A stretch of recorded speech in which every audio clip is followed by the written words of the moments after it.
Good morning and welcome to Gospel Bytes, where we take a bite at the Gospel for the day. Today is Saturday, August 30th. A reading from the Holy Gospel according to Matthew. Glory to you, O Lord.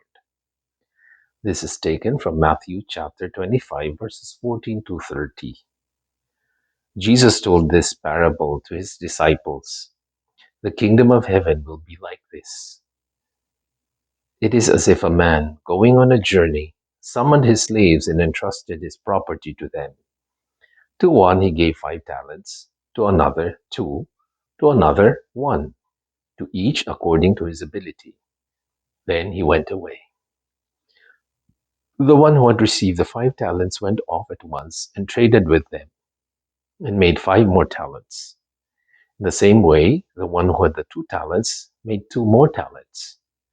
But the one who had received the 1 talent went off and dug a hole in the ground and hid his master's money. After a long time, the master of those slaves came and settled accounts with him. Then the one who had received the 5 talents came forward, bringing 5 more talents, saying, Master, you handed over to me 5 talents. See, I have made 5 more talents. His master said to him, Well done, good and trustworthy slave. You have been trustworthy in a few things. I will put you in charge of many things. Enter into the joy of your master. And the one with the 2 talents also came forward, saying, Master, you handed over to me 2 talents. See, I have made 2 more talents. His master said to him, Well done, good and trustworthy slave. You have been trustworthy in a few things. I will put you in charge of many things. Enter into the joy of your master. Then the one who had received the 1 talent also came forward, saying, Master, I knew that you were a harsh man, reaping where you did not sow, gathering where you did not scatter seed. So I was afraid, and I went and hid your talent in the ground. Here you have what is yours. But his master replied, You wicked and lazy slave, you knew, did you, that I reap where I did not sow and gather where I did not scatter? Then you ought to have invested my money with the bankers, and on my return I would have received what was my own with interest.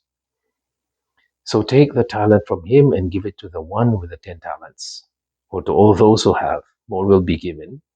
They will have an abundance, but from those who have nothing, even what they have will be taken away. As for this worthless slave, throw him into the outer darkness, where there will be weeping and gnashing of teeth. The Gospel of the Lord. Praise to you, Lord Jesus Christ. So Jesus tells us the story of the talents, the parable of the talents. It tells us that each one of us is given certain skills or blessings or graces, custom made for each one of us. It said there they were given the talents according to their ability. Huh? So there is no reason for us to be envious of blessings from of others.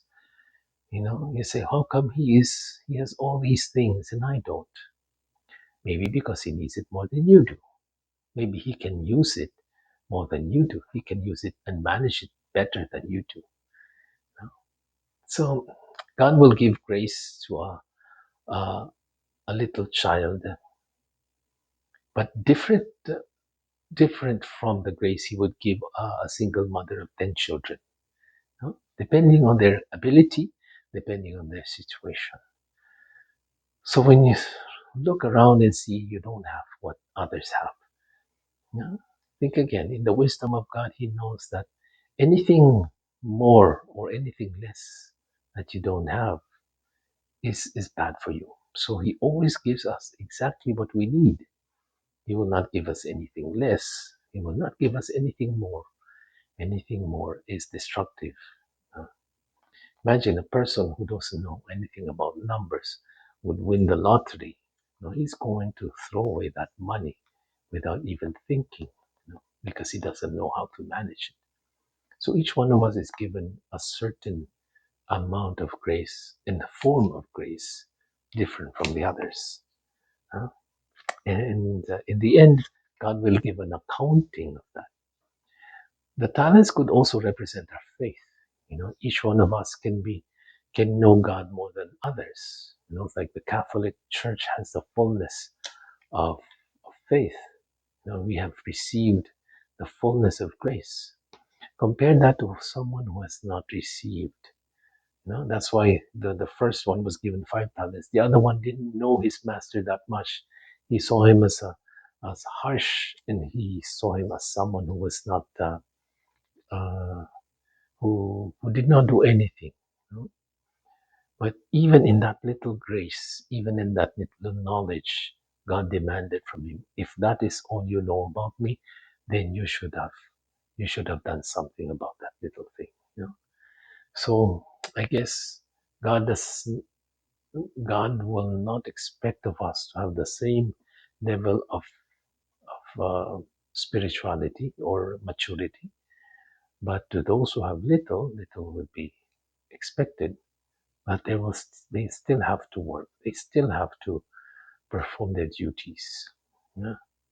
They cannot say, well, that's all the God I know, so I don't do anything. So it's important for us to first recognize the grace that is given to you, and then use that for the kingdom of God. Uh, Otherwise, again, you know, when people say that everybody goes to heaven, this slave, he said, he will be put outside in the darkness where there will be weeping and gnashing of teeth. So salvation is not guaranteed to everyone. We need to cooperate with grace. So don't assume, oh, you know, I know God is merciful, so um, I'm sure He will take me to heaven, even if I don't do anything. You know, we are servants of God, not we're not being served by God, but we are serving Him, who is God. So let us be wise and use the graces God has given us for the kingdom of heaven. I'm Father Jerry Sembrano for another edition of Gospel Bytes. God bless you. Have a nice day.